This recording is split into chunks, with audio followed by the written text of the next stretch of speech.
Hello, South Florida. At the USA, come out and play. We have a very fresh idea. Lots of very, very successful contractors, vendors, drivers, AOs. You are about to see power, performance, progress intelligently planned. PCs, maybe even some FedEx employees. Well, put away the pot roast and get a sitter. This guy's really pressing his luck. Tuesday nights, 9 o'clock. The world's largest electronic game room, state-of-the-art video We would love to see everyone there. Just one of these. Ta-da! Scared you, didn't I? And for now, check out our badass intro. Yeah, I didn't expect to see two dummies.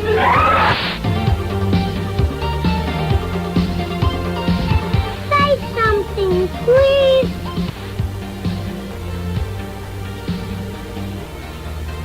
Oh, we gotta hurry, though. Hey, where are you going?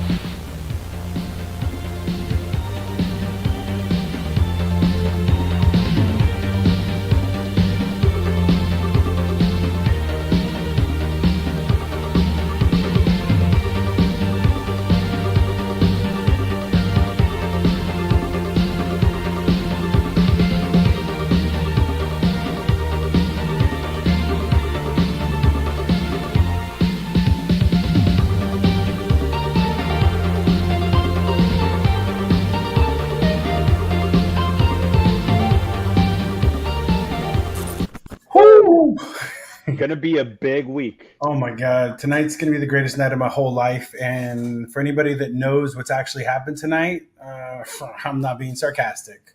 So everybody, welcome to another episode of Around the Hub. Coming at you live every single Tuesday, no matter what. We are here bringing it to you. It doesn't matter what's going on in our lives. It doesn't matter what's going on business-wise. We're here. We're bringing to you the hottest, in-depth linehaul news ever Plus made. or minus some Tuesdays. Exactly. Ish. But we're here. Lots All of right. stuff coming tonight. Tonight it's a good one, and it's going to end really good for Linehaul Solutions. We got Dallas coming up really soon. We're at a week, and so we wanted to kind of do a little intro, and I got a couple guys that I'm doing a panel with when we're there, and I thought, you know what, let's intro a little bit, and who better than those guys to touch base with them, see what's going on, and both of the two I think are doing very well, and they're optimistic, and they're bringing a good positive attitude, willing to help the community, and you know both of them. One of them was a customer of ours. Yep. So what have you been up to? Two really sharp guys who, one who's been in the space for a while, knows ins and outs, has seen ups and downs, and the other, probably the best blueprint someone can lay out for starting out as a contractor. So, just onboarded December, has been running, has seen a lot of ups and downs already, but I think his example is the perfect blueprint for anyone who's getting into this space and he has the right attitude and the right approach to it. So I think it's very refreshing to be able to hear what he has to say. Yep, completely agree. All right, so there's a contractor, very tight with, and I've known him now for many years.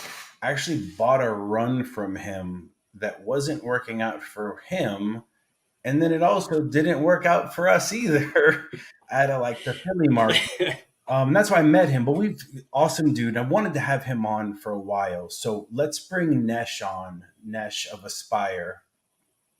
Hey guys, how are you? What up, man? What's up with that Westchester run you dumped on me?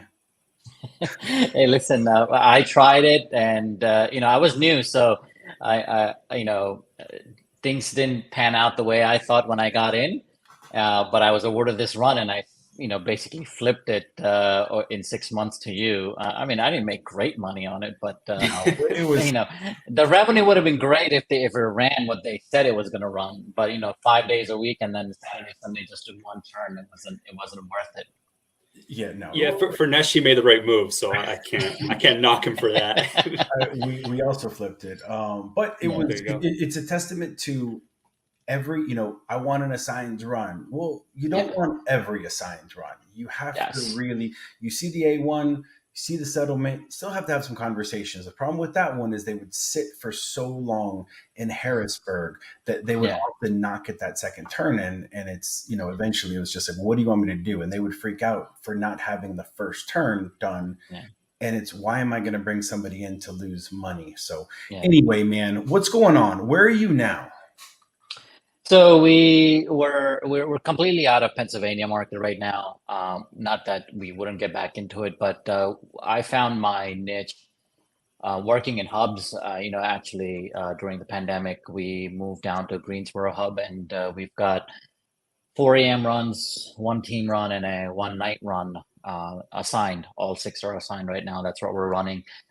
We were running quite a few unassigned stuff, but given what's happened over the last 12 months in the FedEx with the volume, we've just tapered out the unassigned and the extra that we were running in that market right now, because that market is very, as of right now, it's flush with contractors and trucks. So we're not going to compete to, for lack of a better word, shit runs.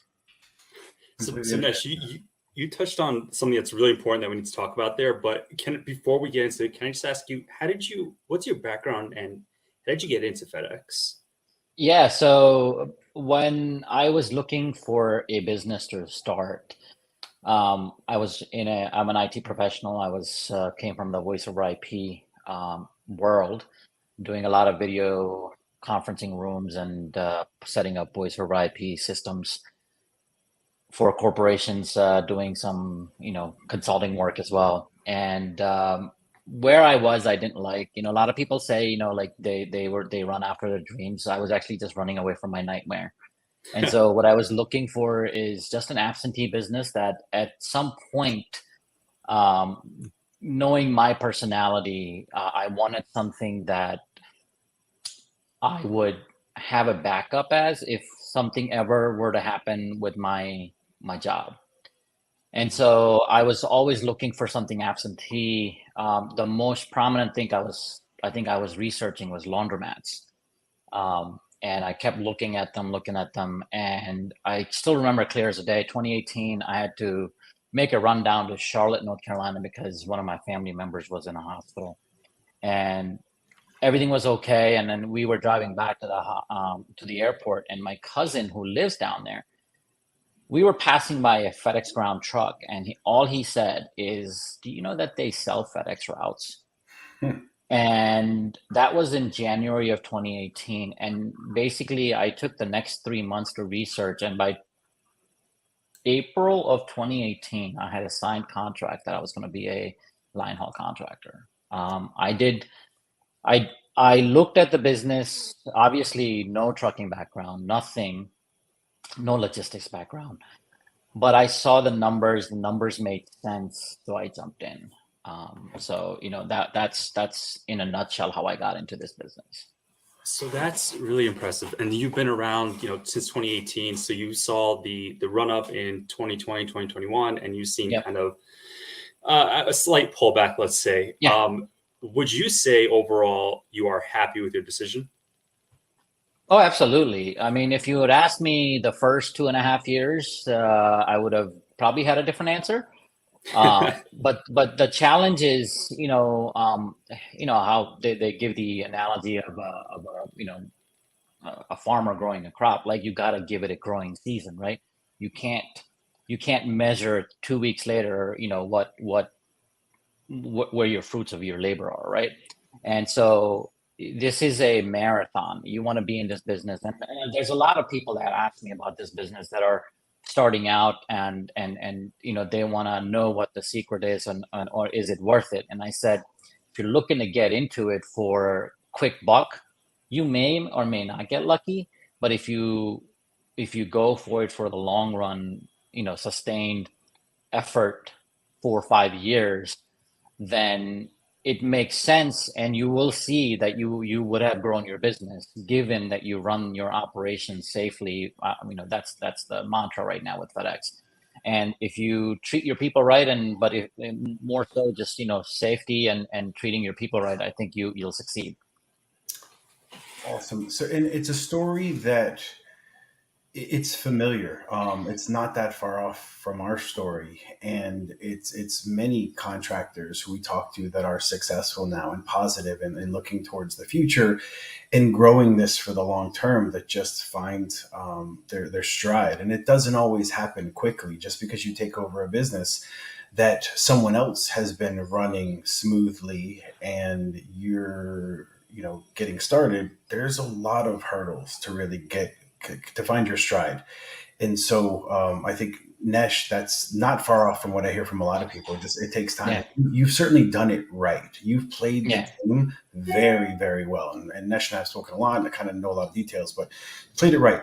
What do you tell me about now? And especially for you, because you were in a market where you were doing a lot of extra. There's a lot of miles in 274 that were just needed to be ran, and then all of a sudden, January comes.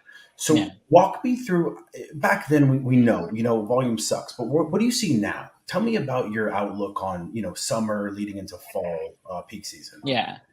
So one of the things that I've noticed, right, is there's hubs that are planned and ran efficiently, and I would say Greensboro is one of those hubs, and that's why we are struggling with extra miles and extra work, is because the management there have actually, they were either proactive and or have had enough on their unassigned rotations for team, PM, AM, all of that. They were healthy on those rotations that they didn't need extra work. And then so when even those guys were starving, then you knew you weren't going to get extra work either.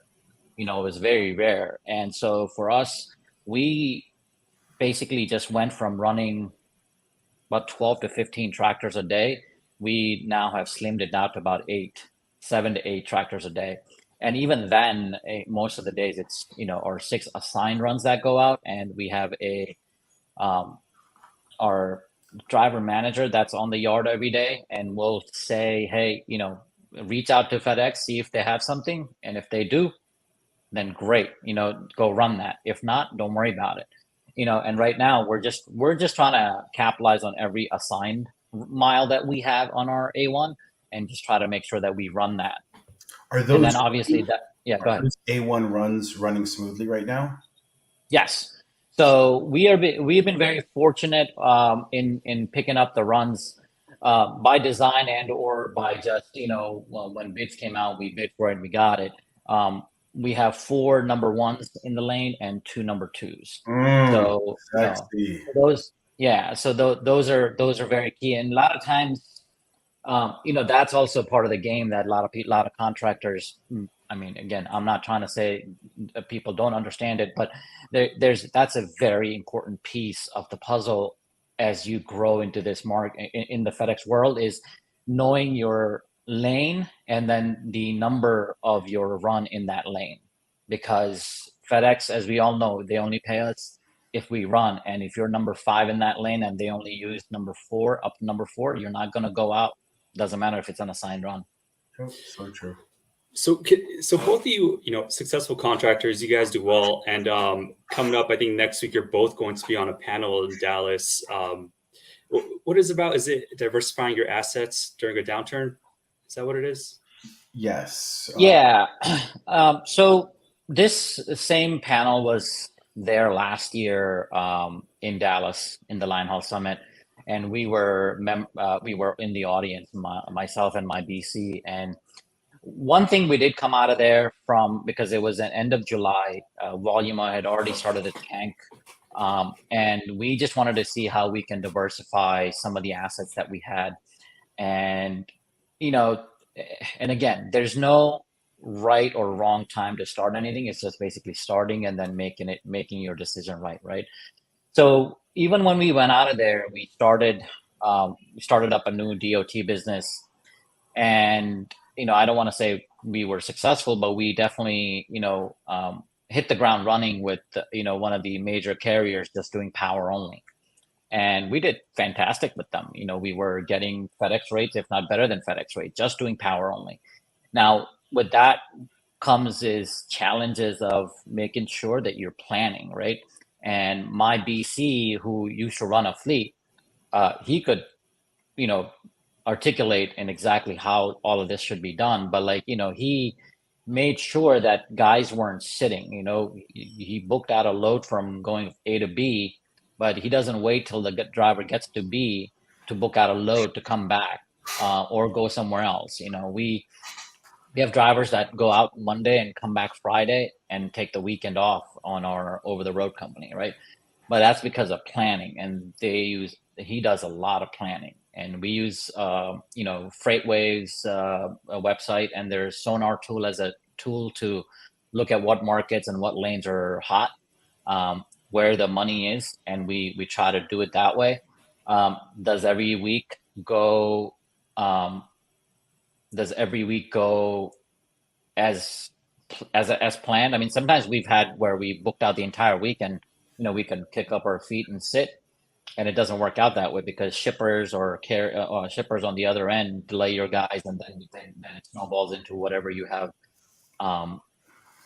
scheduled for other pickups and deliveries. So, you know, it's a lot of work. You know, compared to FedEx, it is a lot of work. But what it does give us is diversification of our assets. You know, you may not make as much money especially during downturn, because you know, shippers are in control right now of what the freight markets are, and you know, and that pivots every now and then. You know, it's a up and down market. Hold on, it's not just the shippers, Nesh. It's the brokers, and it's the second brokers as part of the same. It's a scam. It's a exactly. So you have to deal with all of that. You have to deal with all of that, and then getting paid and getting, you know, invoicing them. So there's a lot of stuff involved, and if you're up to it, you can make this business a successful business. And so, you know, just because you run FedEx doesn't necessarily qualify you to run a DOT business. But I'm not saying that, you know, that everybody can't do it. It's just, how are you going to do it? And you better plan, because you're going to lose your shirt real quick if you don't plan. Yep. Oh God, preaching to the choir. So for anybody who's watching, we're going to be in Dallas. Last year was, I got so much out of it, and I think everybody there who did. This year is going to be bigger, better. Nesh and I will be on a panel Friday morning, 9 a.m., discussing just this. So we're going to go a lot more in depth on utilizing your trucks, your assets, especially relative to what's happening right now. Try to get some best practices, some success stories. So tell me, let's end it, man, with your thoughts on Dallas. You know, how did you think it went last year, and what are you looking forward to being down there this year? Yeah, the biggest thing for Dallas, you know, especially all these line haul events, is, you know, I tell new guys, you know, if you want to succeed in this business, you definitely need to be there. Is it about the education? Yeah, but you know, I think it's more about, you know, hanging out and rubbing shoulders with some of the who's who in this industry, and in terms of contractors, and you have access to those people, right? So you can pick brains of some of the biggest contractors, and then vendors are there. You can learn, but you know, you can go to every learning session there, but you may end up learning something that, with a 2-minute conversation outside a session where a group of contractors is just talking about, and you happen to, you know, be in that group, and you hear something. That happened to me. I was at not a line haul summit but a different event that happened in 2021, and I happened to be there, and I ran into Randy Curick from Spartan Centurion, and it wasn't a conversation that I learned something from a session, but Randy and I happened to talk, and I think it was less than a 2-minute conversation that, from what Randy said, it changed my entire business and my entire thought process of how to approach this business. So it's those things, you know, that's invaluable when you go down there. You know, it's not about it's not about, you know, where it is, but it's about who is there. So I learned a lot last year, and you know, I continue to plan on going, because I want to continue to grow this business. You know, I think we're at like 9 or 10 trucks now. We used to be 17, 18, and now we've reduced back to 9 or 10. And that's also a testament to live and learn, and you gotta pivot with the market. So and then we want to get back to that number and even bigger. So there's definitely a lot of contractors that have done that. So I know I can go ask a lot of questions to a lot of different people. Awesome, man. Nesh, thank you. Thank you for your time. Looking forward to Dallas, obviously. Let's hang out. And appreciate it, man. And keep doing it. Yeah, you got it. You're positive. You're one of the positive voices in the space. And I think that's what it's exciting to have you around. Things aren't always doom and gloom. There's good shit happening, if you're playing the game. Right. So, yeah. I mean, given the FedEx announcements and everything, I think that's probably a good. Dallas is a good location to see what other contractors are thinking about what FedEx announced in April, right? And get their views on how this is going to affect your business or my business. So it's a great. I think it's going to be a great event, and I'm looking forward to being there. All right, man. Amazing. We'll see you there. Thank you, Nesh. All right, great beard, by the way. Awesome. Every time we talk to someone trying to get into this space, what's the concern? Hey, I'm hearing things about FedEx, volume is down, but on this side of the pond, it's like everyone's encouraged. It's just all here. Nesh's perfect example. Go for it. No, things got not good. And it wasn't bad, but it depends on your runs. And it's that human nature that we have to take our current surroundings and extrapolate that out to a much longer, data sample or period of time.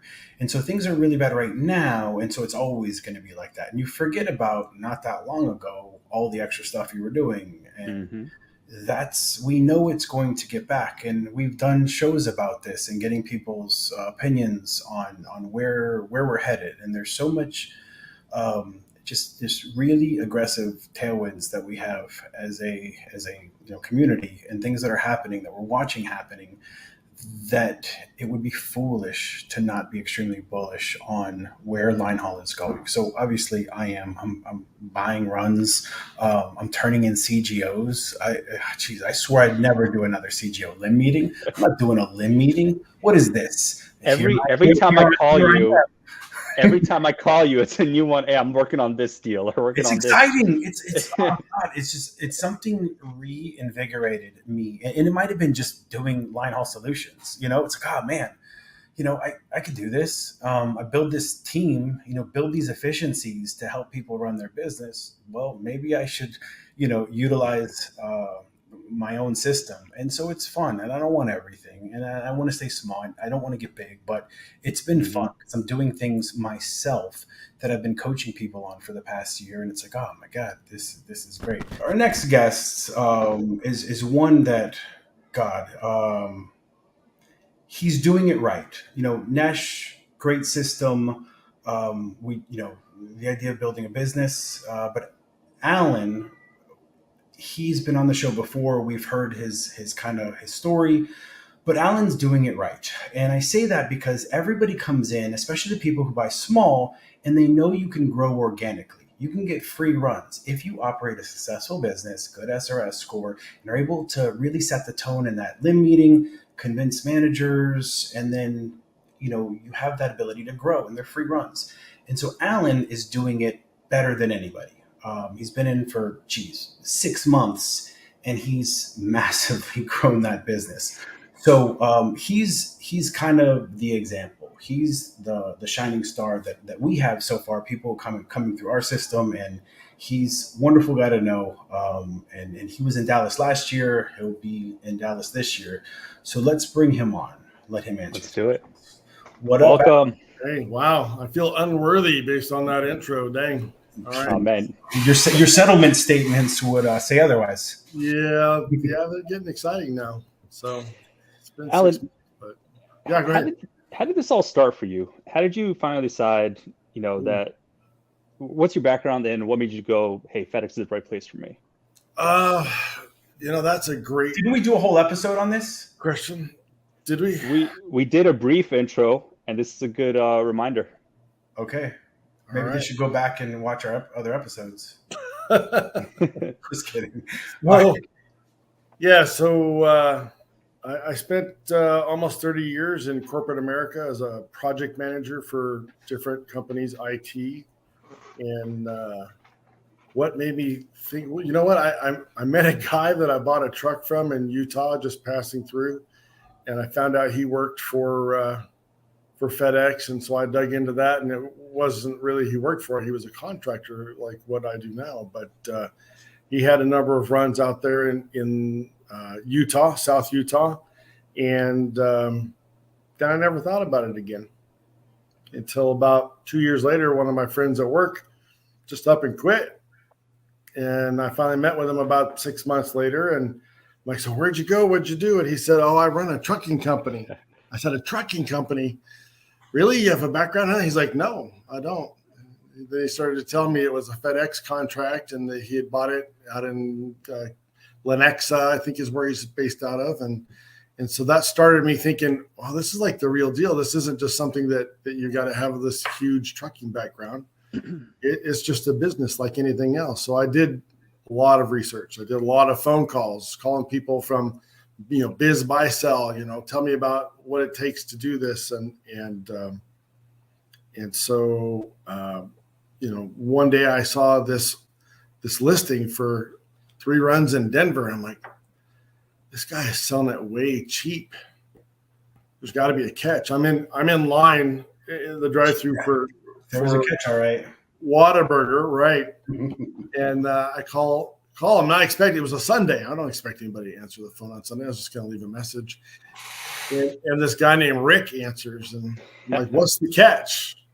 And that really started it off. And what made it more than just numbers on a piece of paper was getting to Dallas, being at the summit last year.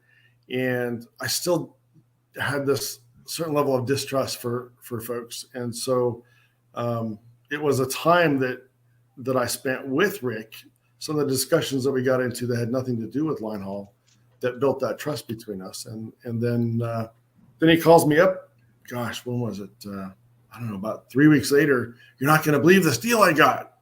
And it was a pretty sweet deal. And we jumped in and was pretty sure for about the first 3 months that we were in process, we were going to go out of business. Nothing went as planned. Oh, God. I had started recruiting, had a few drivers lined up. Well, I had one of the drivers from the company I bought from that was going to stay with. And long story short, getting the tractor files together and everything approved, FedEx took about twice as long as they said they would. And by that time, it was about a week that these drivers that I had hired hadn't worked, and they all quit. And within an hour of the last guy saying, no, I found another job. Good luck, man. I get a call from FedEx saying, hey, your tractors are approved. Do you have anybody to run them tonight? I'm like, I got nobody. Took me 4 weeks. This is Christmas, like Christmas. Yeah. Oh, yeah. This is around the 15th of December. So, yeah. So you're saying you got in and it wasn't all sunshine and rainbows? Oh, no. It was hard work. It really was. It was like having 2 jobs, because I still worked full time as a project manager doing this. And Alan, it was sunshine and rainbows for a lot of us leading up through that summer, even into the fall. The dedicated runs were running well in the markets we were familiar with, and volume started to tick down to get it. But it wasn't really until January that we really felt that, hey, you have a dedicated run, and it might not run all the days of the week. And hey, you were running those wild runs, and those wild teams were getting 6,500 miles through peak season. Now, maybe not. And when exactly again did you start, Alan? My first run, the first time I finally had a driver, was the 29th of December. Right then. So you couldn't have picked a worse time to finish those tractor files and get the ball rolling on that business. But let's fast forward. So that's exciting story. But Alan was dedicated. He's an amazing recruiter. So anytime you watch any of our stuff, The only thing that matters is recruiting. Nothing else matters. You can get drivers, you can get butts in the seat. Everything else is fine. And Alan does it really well. I listened to him, in his hotel room talking to drivers, and I was like, oh my God, like, who's this guy? He was just, he knew the lingo, and he had this command of the conversation, and every driver was like, oh, sure, I want to work for this guy. Money was normal, decent, dedicated, nighttime run. But it was the way that he kind of commanded that conversation that I took things from. And now when I recruit, I have a different mentality sometimes, in large part, just listening to him. And so, Alan, let's talk about now. Tell me about your business now. You had 2 dedicated Atlanta PM runs. Yes. Very, very good runs. Got a great deal on them. What are you doing now? So now, since that time, I've applied for multiple CGO opportunities, contractual growth opportunities, the ones that they post on FedEx's website that cost you nothing to get in, unassigned, assigned, everything. And the first 2 that I put in for, before I had even really run anything, before we had a successful run at all, I'd gotten awarded 2. And again, this goes back to the command that you're talking about. When I did the limb, and then going out in December, before we'd even run anything, and meeting with the linehaul manager there in the Atlanta area, the conversation was just a continuation of that limb. And the bottom line is this is a business. It all goes back to this is a business. Everything is a matter of processes. Everything is a matter of knowing how to adjust and tune your processes when there's some sort of a failure or some sort of a problem. And so with that, just going in there and having that confidence and that command that, yeah, I can do this, right? Absolutely, I can do this. And not because I'm some stellar truck driver guy, but because I'm a businessman and I know how to run businesses. And so from there, we had 2 awarded. And then, like, right on the heels of that, Ellenwood put up more runs. And so I applied for those. In January, I got in with them, talking with the senior manager there. And Dennis, the BDS there in the Southeast, he asked me a question. He goes, you barely really run any lanes, and you've already got 2 that are coming. What makes you think you can do this? What makes you think this is not like a bridge too far or just too much all at once? And I said, honestly, that's a really good question. And the thing is, the one fear that I do have is that I'm going to have everything ready to go. I'm going to have tractors on the ground. I'm going to have drivers ready to go. And FedEx is going to take their time and not do things when they would, so that I can have the ball rolling. Call them out. And yeah, and he goes, that's not the first time we've heard that. And I said, well, good. So I don't sound like a crazy guy. So they asked me during that, hey, how many do you think you could handle? I said, you know what, I would not want to do more than 2. Within a week or 2 of that limb, they sent me an award for 3.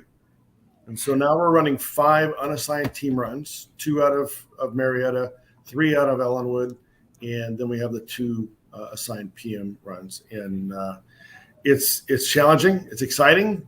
It's rough. You got to find the right butts to put in the seats, not just a butt in a seat, because you'll get them and they'll disappear. But you just have to continually recruit, because it's a numbers game. There's no magic formula. Oh, I'm going to find the right driver the first time. He's just going to be perfect. No, but fine.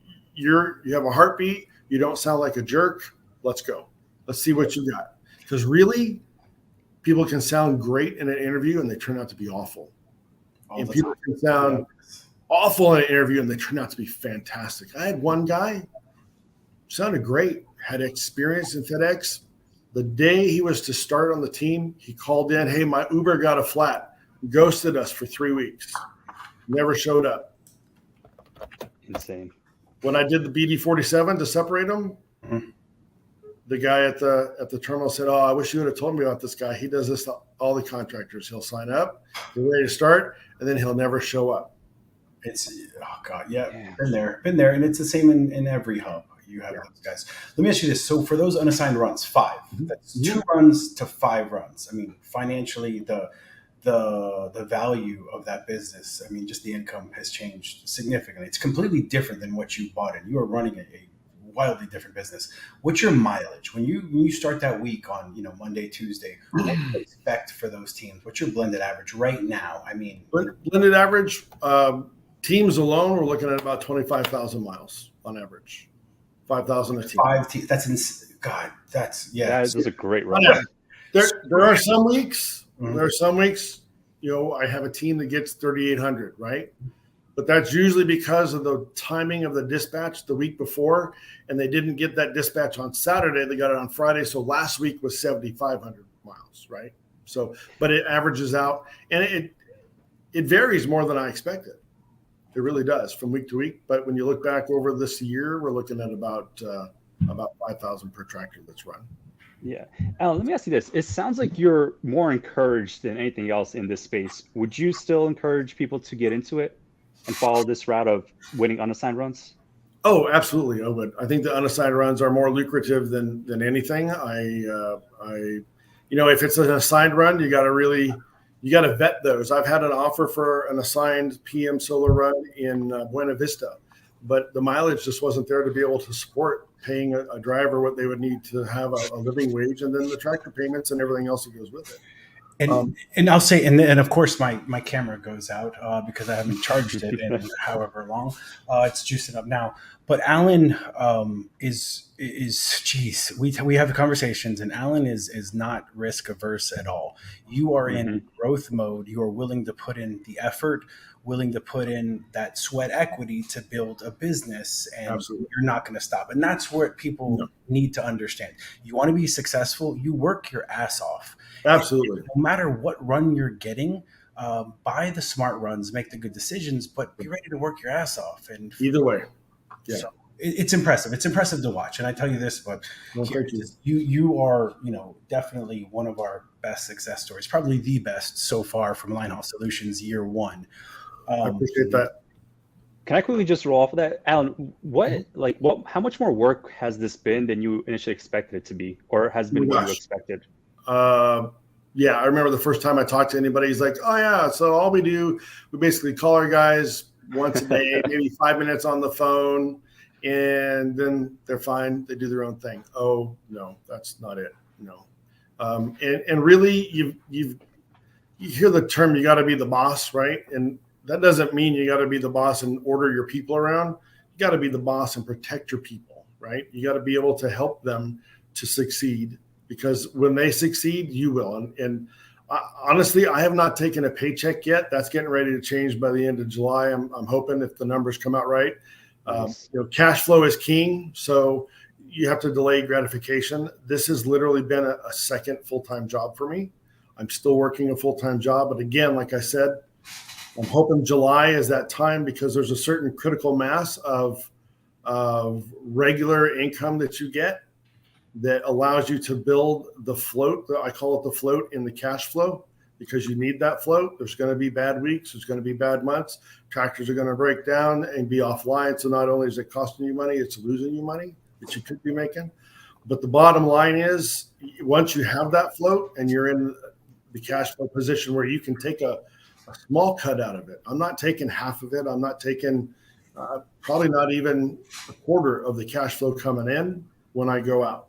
I just want to be able to replace my current income, and then let's see how it goes.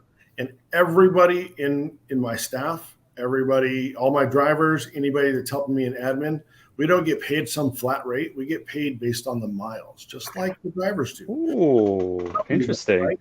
So when I go, I'll be looking at getting, for myself, and I don't know the exact numbers yet because I haven't finalized it. But right now, I'm looking in the neighborhood between 7 and 14 cents a mile that the company does, right? So weekly, that'll put me at a little bit more than what I make now if I go up to the 14, and obviously less if I go the 7. But I need to do what's smart for the business and not just for me. I'd be really curious to see how that structure works out, because actually it's really interesting to hear. But And that's something Alan, obviously we're going to check in more often with you. I think you have just kind of following you because you're very open, very honest. And it's that, where does peak go from here? Like what you're growing at a time when there's no volume. There's things are terrible. I mean, this is the worst market ever. The sky's falling, Alan. And here you're doing what you're doing. What does it happen when things get good? Yeah, I can't wait. So, yeah. And Alan, so in large part, this started for you when you went to Dallas last year. How helpful was like just being there around other contractors, learning the space? And do you think it's useful for people to actually go to the Dallas Summit next week? Yeah. Oh, yeah. Oh, I would absolutely go, especially if you're just checking it out and you're not really sure. You don't necessarily want to dip your whole egg into it. Just dip your toe into it at the Linehaul Summit, and you'll get to see this is the real deal, right? It is possible. It is not going to be, all sunshine and roses all the time. It's a real business. Just like anything you do, doesn't matter what it is. If you're not willing to put in the effort, you won't get the reward. But what it did for me is it took it out of the virtual space of being on my computer and on paper and all just, conjecture and, well, it should be this much. And I was actually able to talk to people that do it and have real conversations and, touch a tractor. I'd never been that close to a big rig before when I walked into that expo hall and there was the Volvo in the expo hall, right? I'd never been inside of one before. So it really took it from this mental exercise to a reality. This can happen. The contacts I've made have been amazing in there. I mean, this is where I met Rick after the first phone call. I mean, he sees me just some voice on the phone and like a real human being, right? And that allowed me to gain some trust in him, which was, probably the single key factor in us moving forward. Awesome. And so, yeah, I can't recommend it enough. It's definitely something as a new person, it's an experience that will transcend what it looks like on paper. All the classes you'll go, you'll get some key information. It'll be really good. Yeah. But you'll make contacts that you can leverage later and that will leverage you. Like there's, one of the guys who is part of the leadership, I'd called him up because I have a friend who's involved, works for another company and ended up not being able to go because the owner of that company didn't buy tickets for everybody. So I called up this guy and said, hey, what can you do for my friend? How can you get him and his plus one in for less than, like $500? And so we were able to swing a deal. And then while we were at it, after he called me and say, hey, this is the deal I got. He's like, by the way, how about being on a panel for First Advantage? I'm like, yeah, okay, right. Whatever you need, let me know. So it's great. It really is. So you talked about the classes, right? Which one do you think this year is going to be like the best class? If there's one class that people can't miss out on, I mean, is there one that's just going to blow the doors off? It's got to be the asset utilization panel. Oh yeah, that's a good one. Yeah, that's it. Okay. Wait a minute. If I remember correctly, aren't you going to be on that one, Alan? Yeah, that's why. Of course. Alan on a panel with Nesh and shameless plug. Asset utilization, and it's going to be 1 hour long information bomb that you just cannot miss out on. So we're going to take this conversation and we're just going to take it to the next level. Not just that, I hope we really have time to answer questions, because we could sit up there and drop all the info we think we have, and we're still not going to answer everybody's questions. Well, Alan, are you going to swallow up the entire hour, or are you going to let other people ask some questions? That's gonna be I'll give everybody else like 10 minutes out of it. Cool. I'll just stick with the 50. Yeah. Awesome. Yeah, man. Thank you as always. Thank you, Alan. We're gonna have you on more often. I'll see you, a week. Yeah. Let's grab a margarita. Something like that. All right. Awesome. Thank you, Alan. See you later. So, Alan, again, the perfect example of someone new getting into this space, starting small, but doing it the right way and focusing on the important things. Alan's a great recruiter, right? Able to talk to the teams, going through. Well, you're back. There you are. Talk fast. I don't know how much. There you are. 2% left. Charge your camera up, people. Let's do it. That's another day. We're talking about how wonderful Alan is. He hears that enough. We don't have to waste any more time on that because it's time. Oh my God. It's time. So now, the big news. Now, drop the bomb. To end tonight, I have one of the most exciting interviews we've ever done on the show, probably the most. We are going to bring on, for anybody who's been operating out of the Allentown area, the Lehigh hub for the last couple of years, there has been someone that, in my opinion, is at the top of the list of kind of FedEx people, managers that do a really good job of understanding the needs of the contractor and understanding that, you know, we do this to make money and try to turn a profit. And sometimes decisions, you know, have to be, we do things a certain way. And she's been someone I've known for many years and has helped us out a bunch and given me and my businesses a lot of guidance. So we're going to bring Morgan on. Hey. Morgan, what up? Welcome. Thanks. It's lovely to have you here. How's everything? It's great. So let me ask you this. We just talked to two guys. Next week, we're all going to be in Dallas. So you take a bunch of contractors, you know, hopefully over in the thousands, that are all going to be together, you know, sharing best practices, talking about better ways to kind of run the business, meeting each other. And FedEx kind of isn't part of that. And I don't know all the behind the scenes conversations that happen, but from your perspective, as someone who, you know, leads, you know, one of the biggest hubs in the country, is that something, you know, as a manager that you support or you think makes sense? Is it, you know, give me your thoughts on that. I think it's absolutely a great idea. A lot of times contractors don't understand certain things or do things a different way that could be a lot easier. And having different people who understand different ways to do things, I think just bringing those ideas to the table is always a great practice to have. However, I am no longer with FedEx and no longer a manager there. Oh shit! Cameras, speed, yep, plate. We're on the hub. Welcome to the Morgan, take 187.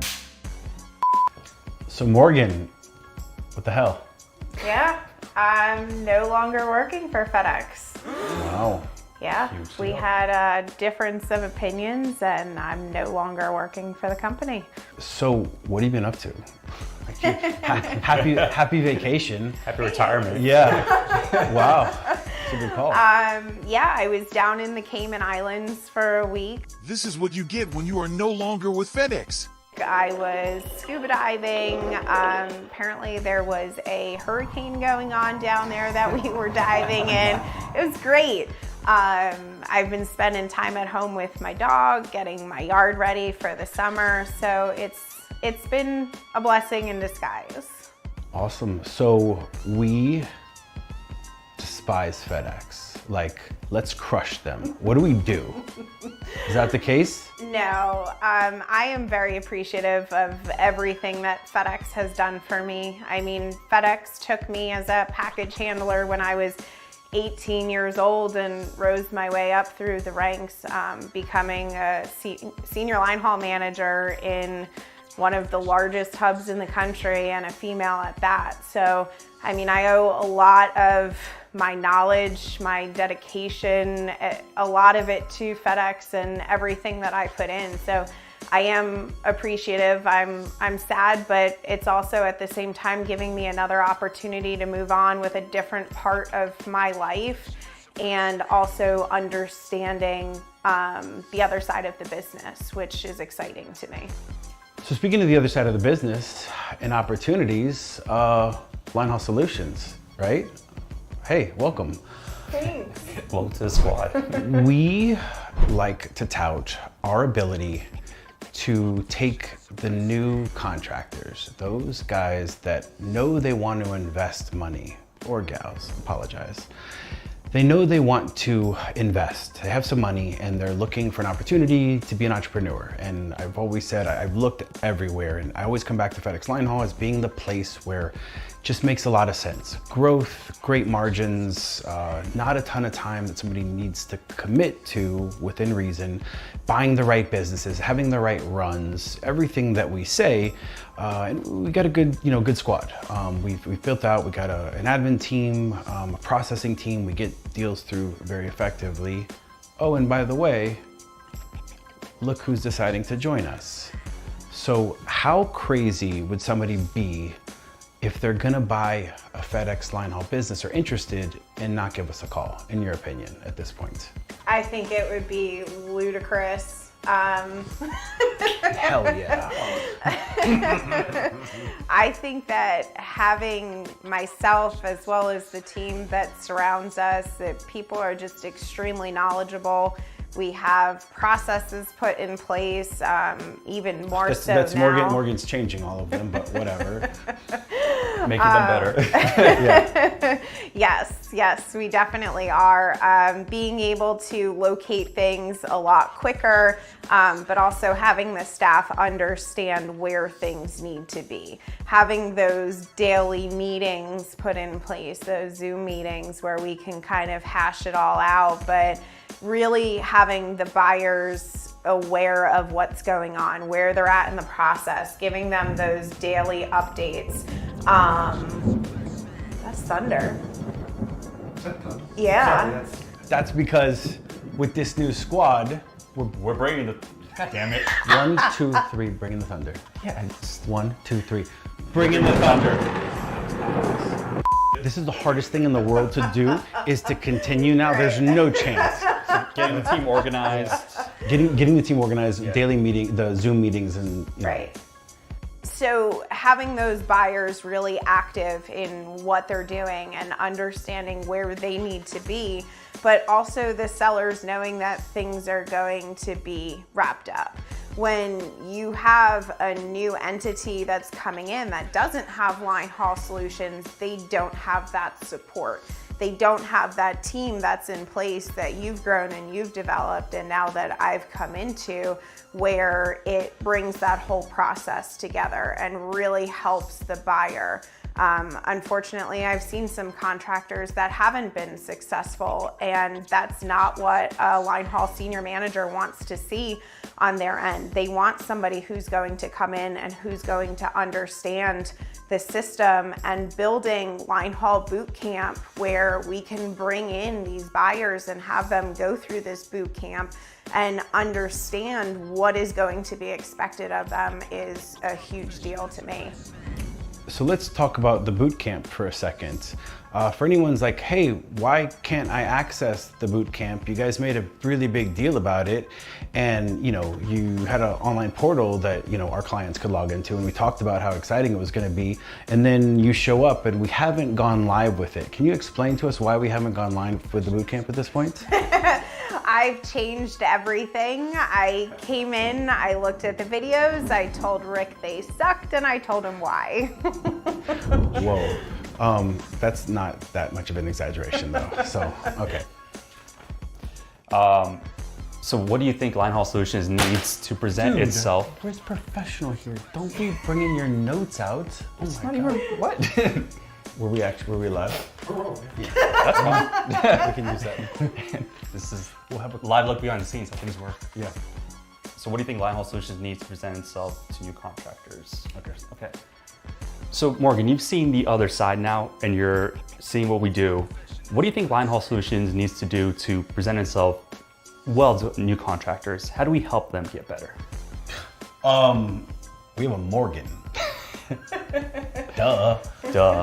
So we're also equally excited because we get to see, we now have a way to see the other side as well. Like, I know Rick has spent years, you were his first call, right? If there was an issue, hey, let me call Morgan, let me see what's going on. And it was almost immediately a fix. Now we have you even closer. So that's really exciting for us. Talking about us bringing on new contractors, one of the first questions I get is, is it going to be consistent? What can this look like for me? And myself, when I was going into it as well, I'm thinking about how I'm going to grow, what I need to add on. and it always points to unassigned runs. But I look at them and I get a little hesitant. So let me ask you this. I'm taking on unassigned runs. Why does FedEx give out unassigned if it's gonna run 1 week, but then it's not too consistent?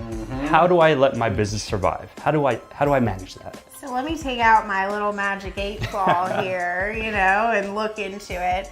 No, but in all seriousness, the unassigned run rotation, it's difficult to predict. We're not sure what the economy is going to do, what different factors are going to be involved as far as UPS contract negotiations, any port closures, building fires for customers. I mean, all of those different things come into play as far as volume goes. So it's become difficult for us to predict over the years of what's going to be needed.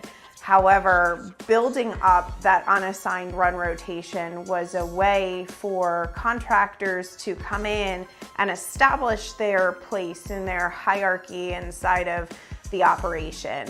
It allows the operation to utilize TSP power and their own power, as opposed to bringing in those third-party carriers, which you all hate to see their trucks and their trailers sitting in our parking lot. So having that unassigned run rotation gives us that leverage. Now, there might be weeks that the unassigned run rotation doesn't run. However, there are other times where we are swamped with work and don't have we go above and beyond what's on the unassigned run rotation. So there's always going to be that factor there, but starting and establishing your business with unassigned runs and having that relationship with the station and or the hub will help grow and develop that business. So Rick, let me ask you, there's a lot of talks about FedEx One going on. And from a FedEx perspective, there wasn't a lot of information that was relayed to us other than positivity. So I'm curious as to what the contractor side and what we should be worried about, if anything. I mean, I don't know if we should be worried, really. I look at it as only upside, right? You look at the contractors who want to come to this space, one thing to think about is, hey, can I get consistent revenue? But also, how do I grow? To me, this speaks volumes about merging these two entities together, becoming FedEx One, it's growth opportunities. You look at the FedEx model, I can only imagine that it's a lower cost burden for you to take on a contractor and not have to pay a third party to move the loads. So you're increasing the amount of lanes going on, and then you look at the larger landscape and you go, well, e-commerce is growing, FedEx is following that trend. So you have this merger, you have e-commerce growing, it's something like 11% compound a year. So it's insane, it's gonna be huge. 2027 is gonna be like a $5.5 trillion market. It's only upside, and I think there's gonna be more volume coming. Merging these things together, it means more contracts for contractors coming in. And by putting yourself in this space now, you position yourself to win those opportunities, show you can perform, and you are rewarded with the growth opportunities. I agree with everything you said. It's a conversation like I just have a lot lately. What does this mean? And every time I answer the question, I like to really set the tone of why. Like, where did FedEx One come from? Well, for the first thing, like, we've talked about this for years. Darius and I were talking about this years ago. This is stupid. Why is there a FedEx Freight right next to the FedEx ground? And like they're sharing a terminal and stuff. And it's like, well, why did we wait this long? This is how you grow a business. You synergize and you make it more dynamic, and all those business buzzwords that I learned about in grad school. But why did this happen? So it wasn't that long ago. I mean, remember, last summer, what was going on, besides my crypto collapsing, other than that, you had a Fed, Jerome Powell every month, 0.75 rates, they kept raising the rates in an attempt to battle inflation that had gone out of control because we printed money post-pandemic like there was no tomorrow. And so we were purposely like negatively impacting the economy and the growth in an attempt to bring down inflation. And so when was it? Like September? It was the FedEx's like third quarter numbers came back horrendous, and everyone's always, FedEx is the canary in the coal mines, signaling, on a wider global macro level where the economy is going to go. And what happened? Like it tanked, and yet we still continue to raise the rates up until hopefully this month we that changes. But we knew this was going to happen. Like we knew that they had to respond very, very aggressively to a severe reduction in their stock price. Shareholders are going to demand it. So what do you do? Like any business, what do you do when you need to prop up your stock price? You cut payroll. It's the quickest, the easiest thing to do is you cut payroll. So what are they doing with this? They're cutting payroll, but they're making things more efficient. Now, should we be worried? Well, they're going to give all of our dedicated runs to FedEx, Express and FedEx Freight are going to do them. I don't think so, because you look at their most recent, their third quarter, their first quarter in March, they released their earnings, and you look at what FedEx Ground does, they make money. Look at FedEx Freight does, I think they don't make any money. So where does that contractor model fall in line with the rest of the business? What's profitable? And I think, and this is just like my opinion, right? I know nothing. You had FedEx Ground, come out of RMS, I never remember whatever it was. RPS. Whatever, PRS. in the 90s, right? And gave a bunch of people good runs, and they still steal my drivers in a bunch of hubs, so whatever. It's a different story. But with that, you had a system that they decided to roll with. They started to build out this hub and spoke system. And then you look at e-commerce and what happened over the last 5 years, and it continues to grow. And there's been this growth. And just look at Woodbridge when I started. Like, look at Woodbridge. Since then, what's opened up? Metuchen, a hub next door, Lehigh. You have all these small stations, and now in a couple hundred miles away, you have Binghamton's popped up. What's the one in between, that little one that does all the chewy stuff? Scranton. Scranton, where they film The Office. So in other words, we have this growth, and in FedEx Ground, this model has gotten really, really efficient, so that and who's the person to talk to? Hey, Morgan. If I am a customer, because that's what FedEx Ground ships, right? They're customers, they're boxes of shoes and bottles of wine, and we're picking stuff up at Dick's and moving it through the country effectively. If somebody in Camden, let's say, very familiar with Camden, picks up a box of shoes in Camden, how long does it take that box of shoes to get to Rialto, a kid in LA? Like, realistically, what can that be done in? Could be done in 3 days. I bet you can get done in less than 3 days if all things are working properly. Automated systems, that's quick, and it wasn't that quick, years ago. So how fast is the FedEx Freight, FedEx Express model when you can get it done extremely quickly on the ground side? So it's a long monologue just to say is that I think that a FedEx contractor is well positioned for growth and to take advantage of the fact that FedEx needed to severely increase efficiencies for the betterment of their stock price, and we're going to get that benefit. Oh, on top of the fact that UPS is striking, we're already getting that benefit of seeing increased volume because of their unwillingness to sign new contracts. So yeah, I feel one of the number one questions potential contractors have, the ones who call us, is economy might be struggling. Is this really a good opportunity right now for me, or am I going to get hurt? Things are going to get taken away. And I don't want to over speculate, but it seems like this is, and I never call bottoms of markets, but this seems like that lull period, right? Like when things are going to pick back up, right? Again, we're talking about trends, e-commerce going up, potential UPS strike, that's one thing. Not to over speculate, but you have all these opportunities for growth, and FedEx, Fortune 100 company, seems well positioned to deliver on that. And it's this contractor model that really helps them, and from my perspective, reduce their cost burden. And I don't see why they wouldn't continue it. It seems to make sense for me.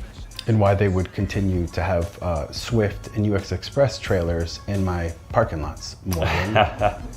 And I think that because of COVID and a lot of people coming online and really starting to build their business platform online and people using that to order things to their homes, it's just increased things even more. It's increased the awareness of people to different websites that are out there and different opportunities to them to be able to ship things to themselves and being able to run their businesses out of their homes. And, you know, I mean, that's something I've been able to do, is now set up office inside of my home. And because now you have to.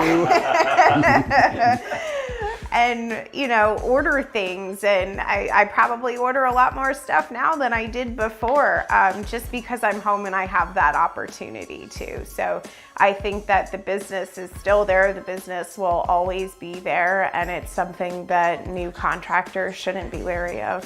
Yeah, and that's a really interesting point. Like 2021 almost set unrealistic expectations across everything, right? It was just bloated.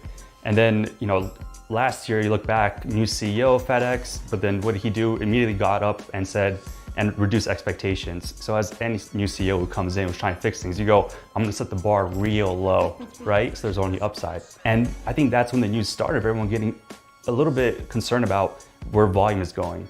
Yet, you know, business for the most part, and you would know best, and you actually know very well from all the contractors you dealt with, you know, I would say for the most part, it seems like it's continuing as normal. Like the guys who've been performing are rewarded, you know, we did a whole podcast with some of the biggest contractors in the space, and they're very bullish on the space.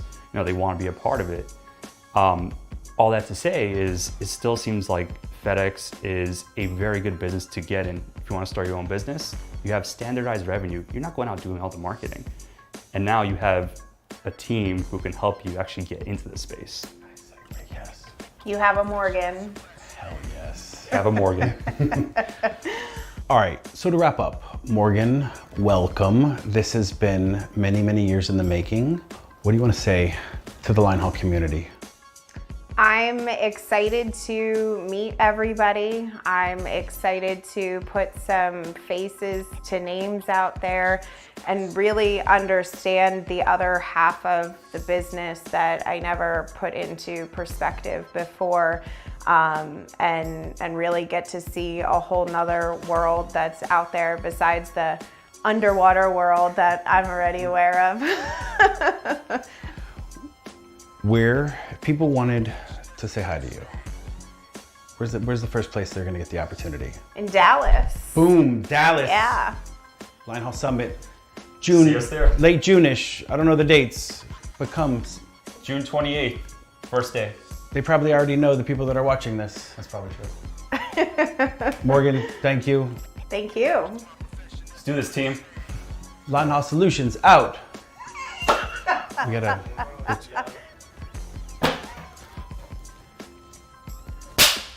Cut.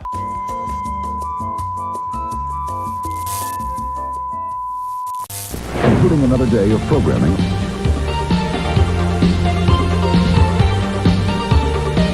Miami, Fort Lauderdale.